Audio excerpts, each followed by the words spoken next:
Good morning जी, बहुत स्वागत है आप सभी का। आपके साथ मैं हूं अंजुली मुदगल और बुलेटिन की शुरुआत इस वक्त की बड़ी खबर के साथ करेंगे जो कि गुरदासपुर से आ रही है, जहां डेरा बाबा नानक में एक बार फिर से पाकिस्तानी ड्रोन देखा गया है। बीएसएफ जवानों की फायरिंग के बाद पाकिस्तान की ओर वापस लौट गया ड्रोन।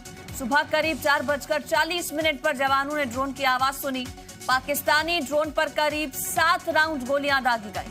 बीएसएफ ने इलाके में सर्च ऑपरेशन इसके बाद शुरू कर दिया है। किस मकसद से भेजा गया था ये ड्रोन, ये फिलहाल पता नहीं चल पाया है। ये जांच का विषय है, जांच में जुट गई हैं जो एजेंसीज हैं।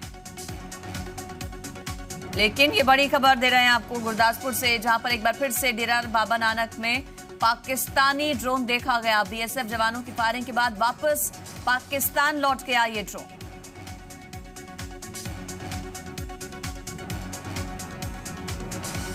सुबह 4:40 का ये पूरा मामला, 7 राउंड फायरिंग की गई ड्रोन पर।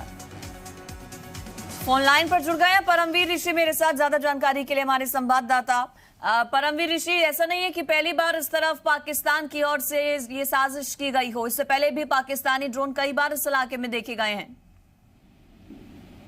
जी बिल्कुल अंजलि, आपको बताना चाहता हूँ कि जो ड्रोन है ये पाकिस्तान की तरफ से आए दिन यहाँ भारतीय सीमा में भेजे जाते हैं और जो पाक में बैठे हुए तस्कर और जो ISI पाक की खुफिया एजेंसी है उसकी तरफ से जो हथियारों का जखीरा या फिर नशीले पदार्थ है उनको भारत में भेजने का अक्सर ड्रोन का प्रयोग किया जाना शुरू कर दिया उन्होंने।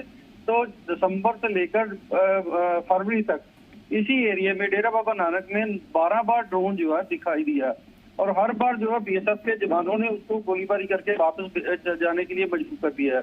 तो आज भी 4:40 पर जब बीएसएफ की 10 बटालियन ने ड्रोन की आवाज सुनी तो उन्होंने 7 राउंड फायरिंग की, क्योंकि ड्रोन जो है ये एक आवाज जो बाद में आती है इसकी जो गति है तेज होती है। तो जैसे ही आवाज आती है, आवाज के साथ ही ये जब बीएसएफ वाले फायरिंग करते हैं ये ड्रोन जो है वापस पाकिस्तान में चला जाता है। तो इस तरह भारतीय सेना के जो जवान है वो पूरी तरह चौकस रहते हैं, चाहे वो बारिश का एरिया हो या फिर कोई और हो। तो भारतीय जो जवान जो है अपनी चौकसी के कारण इस जो पाक की नापाक हरकत है उसको विफल करने में सफल रहते हैं। तो यही कारण है कि जो पाकिस्तानी ड्रोन है अपनी ज्यादातर कोशिशों में असफल रहते हैं। जी ठीक है, शुक्रिया आपका परमवीर जानकारी इस पर देने के लिए। आगे बढ़ेंगे। पंजाब कैबिनेट की आज अहम बैठक होने जा रही है। दोपहर 3 बजे होने वाली बैठक की अध्यक्षता मुख्यमंत्री कैप्टन अमरिंदर सिंह करेंगे, जिसमें वीडियो कॉन्फ्रेंसिंग के जरिए मंत्री जुड़ेंगे। सूत्रों के मुताबिक 2 विधायकों के बेटे को नौकरी देने के प्रस्ताव पर भी मुहर लग सकती है। इसके अलावा 6ठे वेतन आयोग को भी हरी झंडी आज कैबिनेट बैठक में मिल सकती है।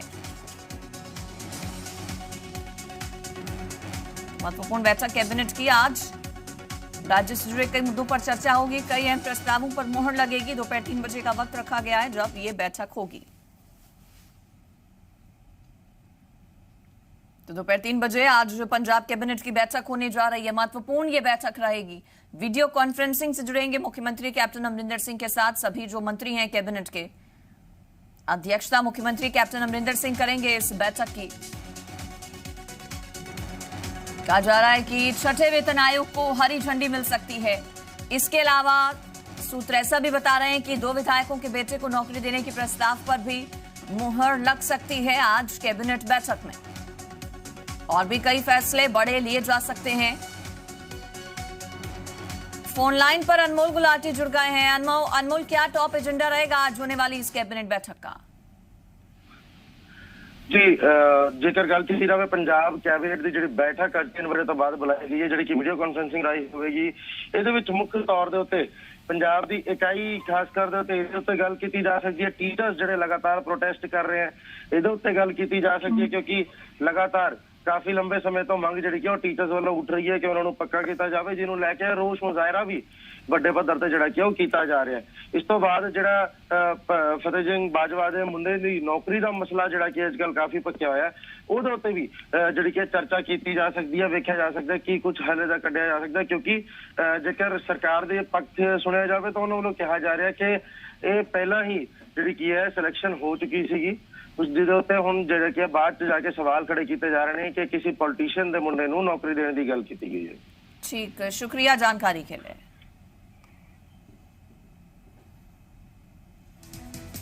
और पंजाब के मुख्यमंत्री कैप्टन अमरिंदर सिंह की गुरुवार को मंत्रियों के साथ अहम बैठक हुई। मुख्यमंत्री के सरकारी आवास पर हुई इस बैठक में कई अहम मुद्दों पर चर्चा की गई। वेतन आयोग और कच्चे कर्मचारियों को पक्का करने पर चर्चा हुई। बैठक में विजेंद्र सिंगला, मनप्रीत सिंह बादल, सुखजिंदर सिंह रंधावा, चरणजीत सिंह चन्नी, साधु सिंह धर्मसोत भी मौजूद रहे। हालांकि इस बैठक के दौरान एक बार फिर पंजाब के कैबिनेट मंत्रियों की मुख्यमंत्री के सीपीएस सुरेश कुमार से नाराजगी सामने आई। मंत्रियों की तरफ से बाइकआउट के बाद मुख्यमंत्री के साथ हुई इस बैठक में सुरेश कुमार नहीं शामिल हुए।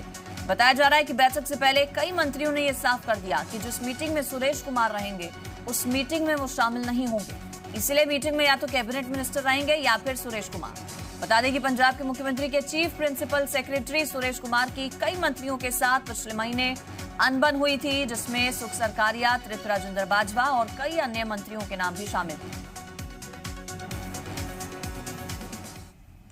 और कांग्रेस विधायक राजकुमार वेरका ने दलितों के मुद्दे पर पंजाब के मुख्यमंत्री कैप्टन अमरिंदर सिंह के साथ बैठक की।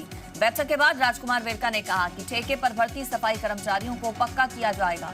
मुख्यमंत्री के साथ बैठक में दलित स्कॉलरशिप के लिए हर जिले में ग्रीवेंस कमेटी बनाने, दलितों के लिए लोन वेवर स्कीम लाने, इसके अलावा गरीब दलित परिवारों को घर बनवाने उनके लिए और अन्य मुद्दों पर चर्चा हुई। राजकुमार वेरका ने पंजाब कांग्रेस में गुटबाजी भी जल्द खत्म होने का दावा किया। साथ ही कहा कि 2-3 दिनों में कैबिनेट में फेरबदल हो सकता है। और नवजोत सिंह सिद्धू को डिप्टी सीएम बनाने की बात को कयास उन्होंने बताया कि ਜਿਹੜੇ सफाई कर्मचारी है खास करके वो ठेके ते लगे हुए है। और मैनूं खुशी इस गल दी है कि मुख्यमंत्री कैप्टन अमरिंदर सिंह जी ने इस गल का आदेश जारी कर दिता कि जिन्ने भी सफाई कर्मचारी ਜਿਹੜੇ है वो ठेके ते लगे हुए है उन्होंने पक्कियां करने वास्ते मुख्यमंत्री जी ने आदेश जारी कर दिता है। और ये सफाई कर्मचारी हुण सारे ਜਿਹੜੇ है वो जल्द पक्के होणगे। और उन्होंने दे वास्ते बाकी इशू वास्ते उन्होंने कैबिनेट की सीनियर मिनिस्टर की जिहड़ी कमेटी है उसका भी गठन कर दिता है, जिहदे विच मनप्रीत बादल जी, ब्रह्मिंदरा जी अते होर मिनिस्टर शामिल होणगे। और मैं धन्नवाद करदा मुख्यमंत्री कैप्टन अमरिंदर सिंह जी का, और जिन्हां ने ये गरीबां दे जिहड़े भखदे मसले सी इहनूं फौरी तौर ते हल करने वास्ते जिहड़े है वो हुक्म जारी करते। मोहाली में अस्थायी अध्यापकों के धरने का आज तीसरा दिन है। अध्यापक शिक्षा बोर्ड के ऑफिस के बाहर लगातार धरने पर डटे हुए हैं। ये सभी पक्का करने की मांग पर अड़े हैं।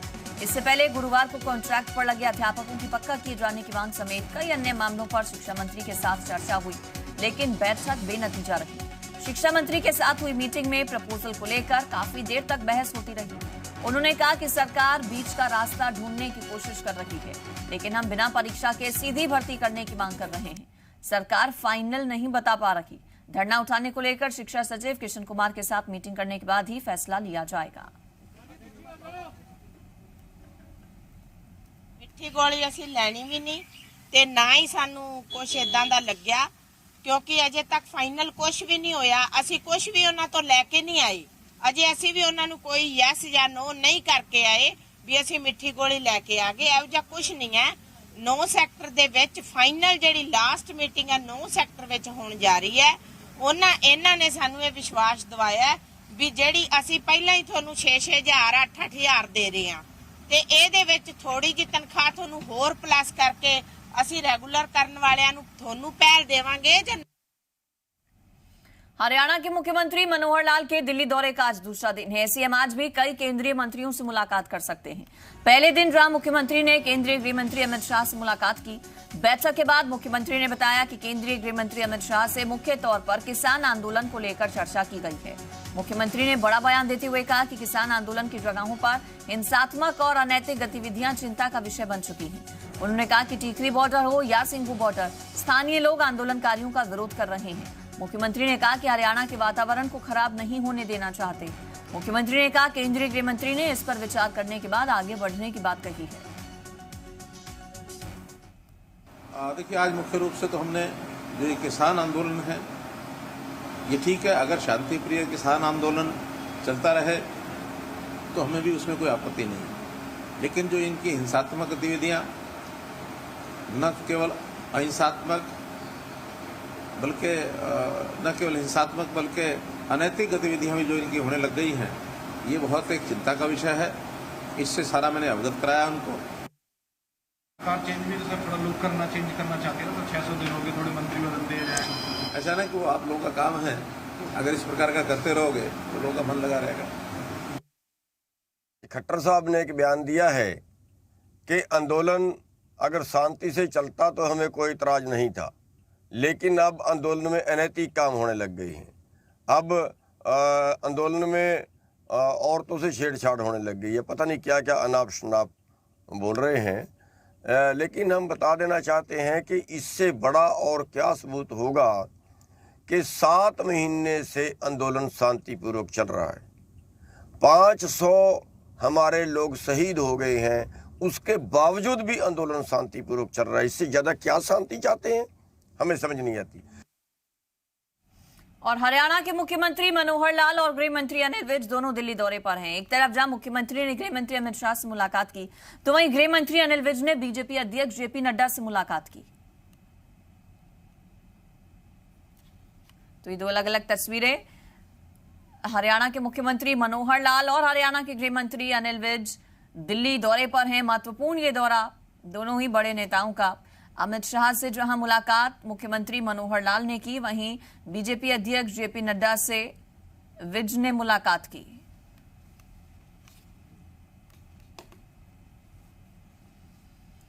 और करनाल जिले में पानी का संकट लगातार गहराता जा रहा है। लगातार गिरते भूजल स्तर ने चिंता बढ़ा दी है। करनाल जिला भी भूजल स्तर के मामले में ओवर एक्सप्लॉइटेड कैटेगरी में आ गया है। सरकार और प्रशासन अपने प्रयास गिना रहे हैं, लेकिन स्थिति में कुछ खास सुधार होता नजर नहीं आ रहा।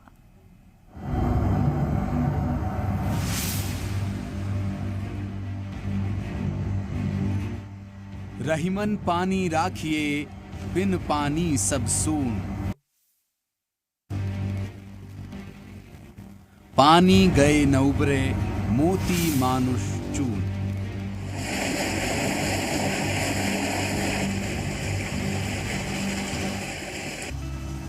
संत रहीमदास उस सदी में पानी की महत्वता को समझा गए जब शायद ही आज के दौर का किसी के मन में ख्याल आया हो। देश प्रदेश में धान की रोपाई का सीजन जोर पकड़ चुका है। किसान धान लगा रहे हैं, लेकिन इसके साथ पानी का संकट भी मुंह चढ़ाने लगा है।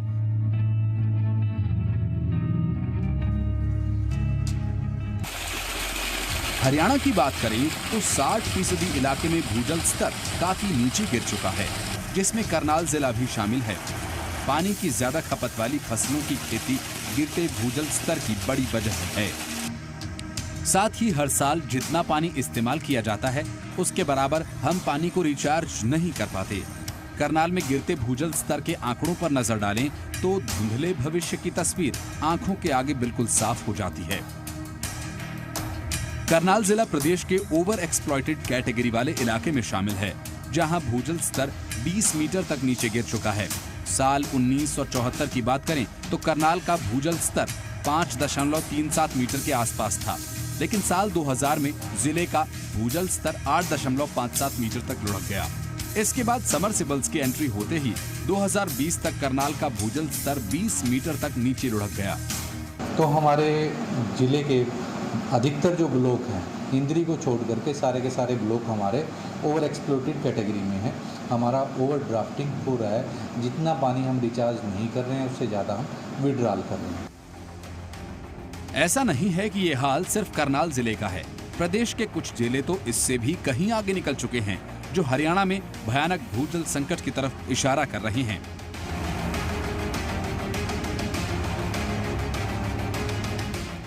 हरियाणा में साल 2004 में 55 ब्लॉक रेड कैटेगरी में थे, जहां भूजल स्तर खतरनाक स्तर तक गिर चुका था।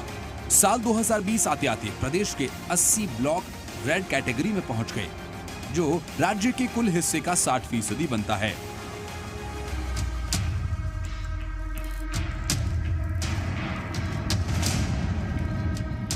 अब सवाल यह है कि करनाल में वो कौन कौन सी वजह हैं जिसके चलते भूजल संकट और गहराता जा रहा है, जिन पर गौर करके स्थिति को सुधारा जा सकता है। करनाल में पानी की ज्यादा खपत वाली फसलें जैसे धान और गन्ना ज्यादा उगाया जाता है। 1 किलो चावल उगाने के लिए कम से कम 2500 लीटर पानी की जरूरत पड़ती है। अब आप अंदाजा लगा लीजिए कि धान की फसल में हर साल कितना पानी खपाया जाता होगा। इसके अलावा इंडस्ट्रियल्स और डेली यूज के लिए पानी की खपत रोजाना होती ही है। अंधाधुंध और अवैध ट्यूबवेल्स कनेक्शंस का भी इस्तेमाल गिरते भूजल संकट को बढ़ा रहा है। बड़े बड़े नल लगाकर उसका कमर्शियल इस्तेमाल कर इस समस्या को बढ़ावा दिया जा रहा है। अब मुद्दा यह है कि इस संकट से पार कैसे पाएं? इसके लिए सरकार और प्रशासन क्या कर रहा है? दरअसल इस गहराते भूजल संकट से पार पाने के लिए प्रदेश और केंद्र की सरकारें कदम उठा रही हैं, लेकिन उन्हें ये काम बहुत पहले शुरू कर देने की जरूरत थी। हरियाणा में विशेषकर करनाल की बात करें तो यहाँ मनोहर सरकार ने मेरा पानी मेरी विरासत योजना की शुरुआत की, जिसके तहत धान को छोड़कर पानी की कम खपत वाली फसलों की खेती करने पर किसानों को 7,000 रुपए प्रति एकड़ प्रोत्साहन राशि दी जा रही है। इसके अलावा धान की सीधी बिजाई करने वाले किसानों को भी प्रोत्साहन राशि दी जा रही है, जिससे पानी की कम खपत के साथ फसल की लागत में भी कमी आ रही है। इसके अलावा भूजल संकट से जूझ रहे सबसे गंभीर इलाकों में धान की खेती पर रोक भी लगा दी गई है। कृषि विभाग किसानों को रेन वाटर हार्वेस्टिंग और सूक्ष्म सिंचाई योजना के प्रति जागरूक कर रहा है। प्रदेश सरकार संबंधित विभागों के जरिए फसल विविधीकरण को बढ़ावा दे रही है।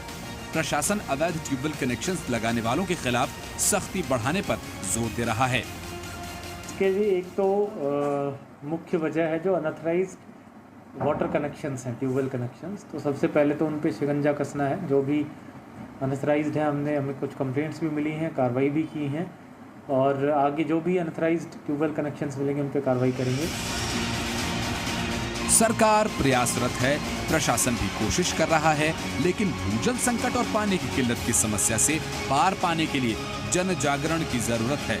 हर शख्स को पानी के बचत के प्रति अपनी जिम्मेदारी निभानी होगी, तभी इस संकट से पार पा सकेंगे। नहीं तो जो संत रहीमदास कह गए हैं उसे पूरा होने से कोई रोक नहीं पाएगा। करनाल से कमरजीत विर्क के साथ न्यूज डेस्क, जी मीडिया।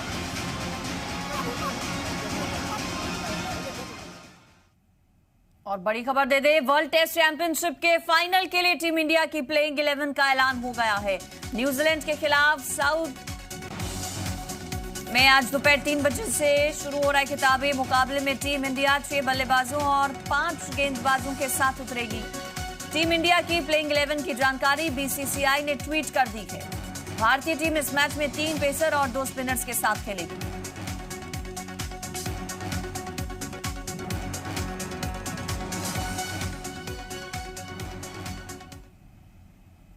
और अब तक आपने आभूषण और घर की रखवाली के लिए कड़ी सुरक्षा करते हुए देखा होगा, लेकिन शायद ही कभी आपने फलों के राजा आम की रखवाली में लाठी वाले दादा नहीं बल्कि खूंखार कुत्ते और सिक्योरिटी गार्ड लगे हों।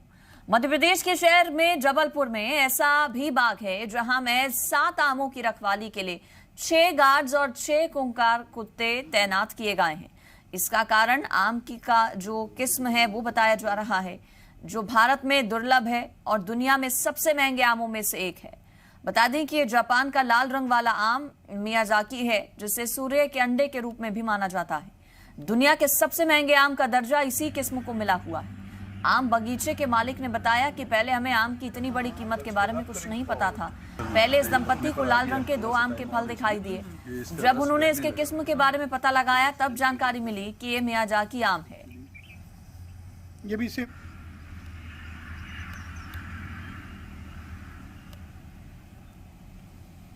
और अब आपको पॉजिटिव खबर बताते हैं। गर्मी के मौसम में जगह जगह लगी गन्ने के जूस की छोटी रेहड़ियां आपने देखी होंगी, लेकिन संगरूर के किसान ने टेम्पो ट्रैवलर वैन को जूस वैन में तब्दील किया।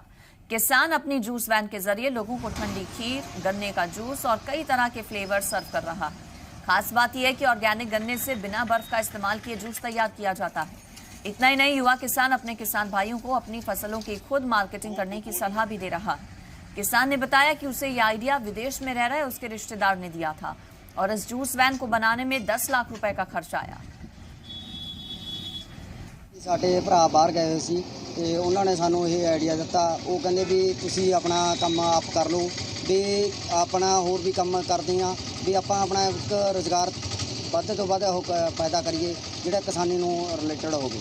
ਕੀ ਤਿਆਰ ਕਰਦੇ ਹੋ ਵੀਰ ਜੀ ਇਸ ਦੇ ਵਿੱਚ ਤੁਸੀਂ? ਇਹ 'ਚ ਗੰਨੇ ਦਾ ਰਸ ਤਿਆਰ ਕਰਦੇ ਹਾਂ, ਗੰਨੇ ਦੇ ਰਸ ਵਿੱਚ ਫਲੇਵਰ ਪਾਉਣੇ ਆ ਤੇ ਗੰਨੇ ਦੇ ਰਸ ਦੀ ਠੰਡੀ ਖੀਰ ਸਿਹਤ ਲਈ ਫਾਇਦੇਮੰਦ ਨੇ ਜਿਹੜਾ ਇਹ ਤੁਸੀਂ ਤਿਆਰ ਕਰਦੇ ਹੋ? ਹਾਂਜੀ ਵੀਰ ਜੀ, ਸਾਡੇ ਬਹੁਤ ਸਾਰੇ ਗਾਹਕ ਮਿਲਦੇ ਨੇ ਜਿਹੜੇ ਸਾਨੂੰ ਕਹਿੰਦੇ ਨੇ ਵੀ ਸਾਨੂੰ ਬਹੁਤ ਫਾਇਦਾ ਹੋਇਆ, ਵੀ ਇਹ ਨਾਲ ਸਾਨੂੰ ਕੋਈ ਨੁਕਸਾਨ ਨਹੀਂ।